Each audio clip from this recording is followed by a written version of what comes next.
Salam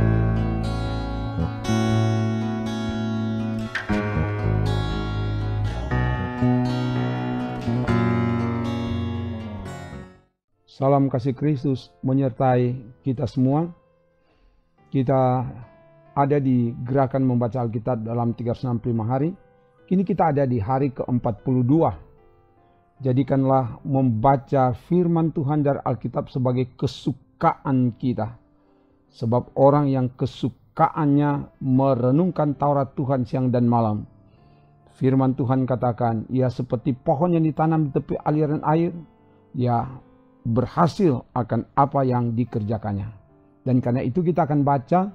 Sebelum membaca mari berdoa. Ya Bapa, terangilah hati pikiran kami dengan kuasa Roh Kudus dalam membaca dan mengikuti bacaan ini. Kepada saudara-saudara dimanapun mereka berada, biar kami menemukan apa kehendak Tuhan dari bagian firman ini dan melakukan itu di hidup ini. Ke dalam kuasa-Mu hamba serahkan pembacaan firman saat ini. Dalam nama Tuhan Yesus, firman yang menghidupkan kami. Haleluya. Amin. Di hari ke-42 ini kita akan membaca dari kitab Bilangan pasal 4 dan pasal 5. Begini dikatakan. Tuhan berfirman kepada Musa dan Harun, hitunglah jumlah Bani Kehat sebagai suatu golongan tersendiri di antara Bani Lewi menurut kaum-kaum yang ada dalam puak mereka. Hitunglah yang berumur 30 tahun ke atas sampai yang berumur 50 tahun, semua orang yang kena wajib tugas supaya mereka melakukan pekerjaan di kemah pertemuan. Pekerjaan jabatan orang Kehat di kemah pertemuan ialah mengurus barang-barang yang maha kudus. Kalau perkemahan akan berangkat, haruslah Harun dan anak-anaknya masuk ke dalam untuk menurunkan tabir penudung dan menudungkannya kepada tabut hukum. Di atasnya mereka harus meletakkan tutup dari kulit lumba-lumba dan di atasnya lagi mereka harus membentangkan sehelai kain yang seluruhnya ungu tua. Kemudian mereka harus memasang kayu-kayu pengusung tabut itu. Lagi pula di atas meja roti sajian mereka harus membentangkan sehelai kain ungu tua dan di atasnya mereka harus meletakkan pinggan, cawan, piala dan kendi korban curahan, juga roti sajian harus tetap ada di atasnya. Di atas semuanya itu mereka harus membentangkan sehelai kain kirmisi, lalu menudungnya dengan tudung dari kulit lumba-lumba. Kemudian mereka harus memasang kayu-kayu pengusung meja itu. Lalu mereka harus mengambil sehelai kain ungu tua dan menudungkannya kepada kandil untuk penerangan dengan lampu-lampunya, sepit-sepit dan penadah-penadahnya, dan segala perkakas minyaknya yang dipakai untuk mengurus kandil itu. Dan mereka harus meletakkannya dengan segala perkakasnya ke atas tudung dari kulit lumba-lumba dan meletakkannya di atas usungan. Di atas mesbah dari emas itu mereka harus membentangkan selai kain ungu tua dan menudunginya dengan tudung dari kulit lumba-lumba. Kemudian mereka harus memasang kayu-kayu pengusung mesbah itu. Lalu mereka harus mengambil segala perkakas yang dipakai untuk menyelenggarakan kebaktian di tempat kudus, meletakkannya di atas sehelai kain ungu tua dan menudunginya dengan tudung dari kulit lumba-lumba. Kemudian meletakkannya di atas usungan. Dan mereka harus membersihkan mesbah itu dari abu, lalu membentangkan sehelai kain ungu muda di atasnya. Sesudah itu meletakkan di atasnya segala perkakasnya yang dipakai untuk mengurusnya, yakni perbaraan, garpu, penyodok, bokor penyiraman, segala perkakas mesbah itu, dan di atasnya mereka harus membentangkan tutup dari kulit lumba-lumba. Kemudian mereka harus memasang kayu-kayu pengusung mesbah itu. Setelah Harun dan anak-anaknya selesai menudungi barang-barang kudus dan segala perkakas tempat kudus, pada waktu perkemahan akan berangkat, barulah orang Kehat boleh masuk ke dalam untuk mengangkat barang-barang itu. Tetapi janganlah mereka kena kepada barang-barang kudus itu, nanti mereka mati. Jadi itulah barang-barang di kemah pertemuan yang harus diangkat Bani Kehat. Tetapi Eleazar anak Imam Harun bertanggung jawab atas minyak untuk penerangan, ukupan dari wangi-wangian, korban sajian yang tetap dan minyak urapan. Ia bertanggung jawab atas segenap kemah suci dan segala isinya, yakni barang-barang kudus dan perabotannya. Tuhan berfirman kepada Musa dan Harun, perhatikanlah supaya puak Kehat dan kaum-kaumnya jangan musnah binasa dari tengah-tengah orang Lewi. Inilah yang harus kamu lakukan bagi mereka supaya mereka tinggal hidup dan jangan mati apabila mereka mendekat ke barang-barang maha kudus. Harun dan anak-anaknya haruslah masuk ke dalam dan menempatkan mereka masing-masing di tempat tugasnya dekat barang yang harus diangkat. Tetapi janganlah orang Kehat masuk ke dalam untuk melihat barang-barang kudus itu walau sesaat pun, nanti mereka mati. Tuhan berfirman kepada Musa, hitunglah juga jumlah Bani Gerson menurut puak dan kaum-kaum mereka. Catatlah mereka yang berumur 30 tahun ke atas sampai yang berumur 50 tahun, yakni setiap orang yang wajib tugas supaya mereka melakukan pekerjaan jabatan di kemah pertemuan. Inilah tugas kaum-kaum Gerson dalam hal pekerjaan jabatan dan pengangkatan barang itu. Mereka harus mengangkat tenda-tenda kemah suci dan kemah pertemuan, tudungnya dan tudung dari kulit lumba-lumba yang ada di atasnya, tirai pintu kemah pertemuan, layar-layar pelataran dan tirai pintu gerbang pelataran yang ada sekeliling kemah suci dan mesbah dengan talinya dan segala perkakas untuk pekerjaan jabatan mereka. Dan mereka harus melakukan segala tugas yang perlu berkenaan dengan semuanya itu. Seluruh pekerjaan jabatan Bani Gerson harus dilakukan sesuai dengan perintah Harun dan anak-anaknya, yakni segala tugas pengangkatan barang dan pekerjaan jabatan itu.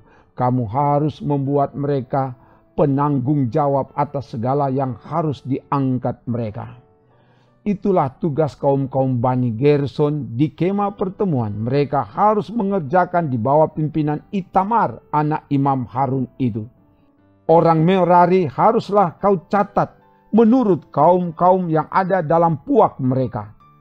Catatlah mereka yang berumur 30 tahun ke atas sampai yang berumur 50 tahun, yakni setiap orang yang kena wajib tugas supaya mereka melakukan pekerjaan jabatan pada kemah pertemuan.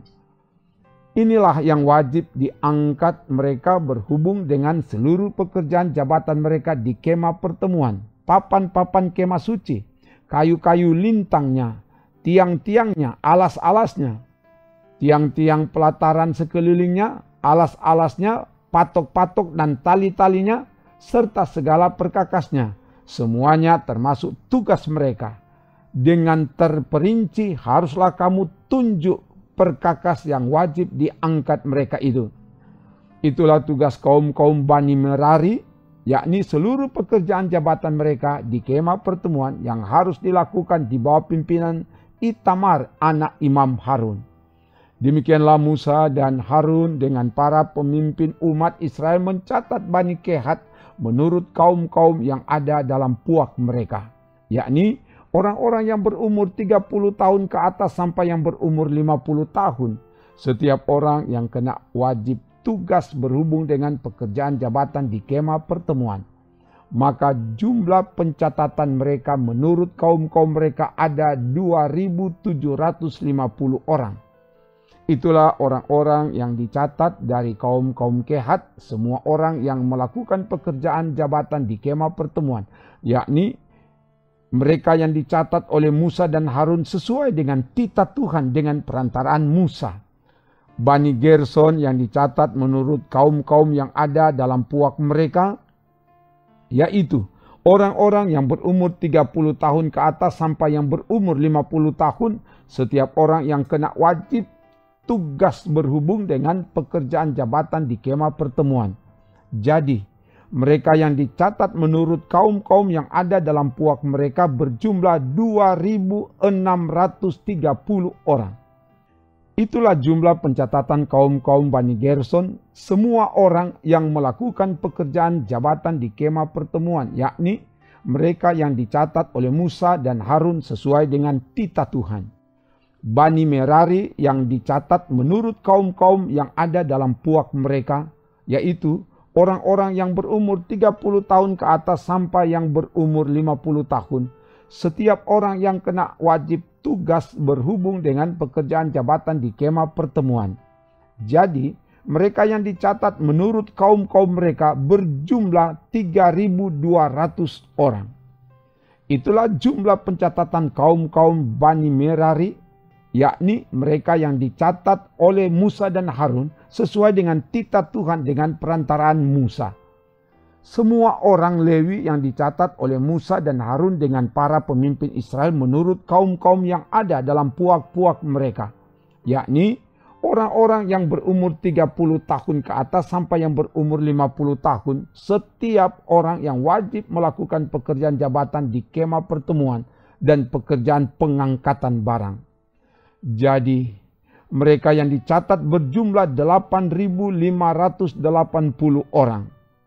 Sesuai dengan titah Tuhan dengan perantaran Musa, maka mereka masing-masing dibuat penanggung jawab atas apa yang harus dikerjakan dan diangkatnya. Demikianlah mereka dicatat seperti yang diperintahkan Tuhan kepada Musa.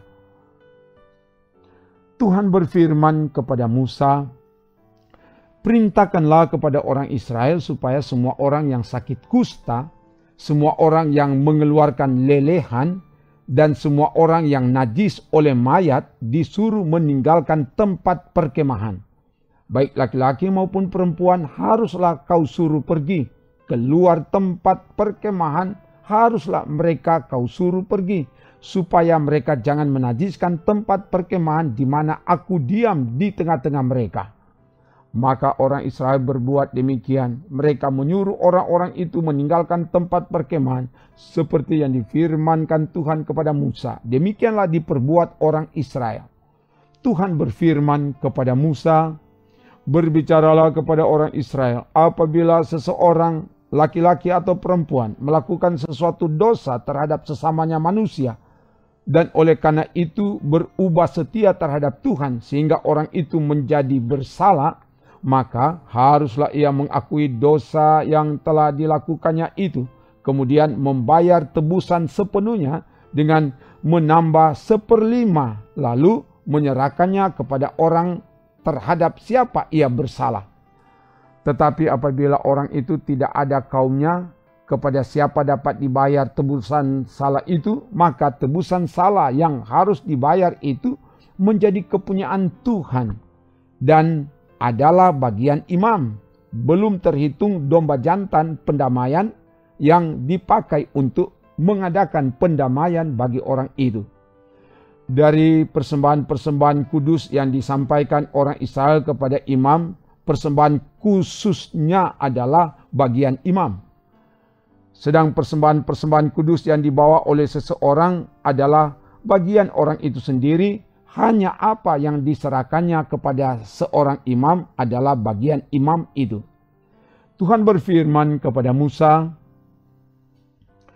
"Berbicaralah kepada orang Israel dan katakanlah kepada mereka, apabila istri seseorang berbuat serong dan tidak setia terhadap suaminya, dan laki-laki lain tidur dan bersetubuh dengan perempuan itu dengan tidak diketahui suaminya, karena tinggal rahasia bahwa perempuan itu mencemarkan dirinya, tidak ada saksi terhadap dia, dia tidak kedapatan, dan apabila kemudian roh cemburu menguasai suami itu, sehingga ia menjadi cemburu terhadap istrinya, dan perempuan itu memang telah mencemarkan dirinya, atau apabila roh cemburu menguasai suami itu, sehingga ia menjadi cemburu terhadap istrinya walaupun perempuan itu tidak mencemarkan dirinya, maka haruslah orang itu membawa istrinya kepada imam.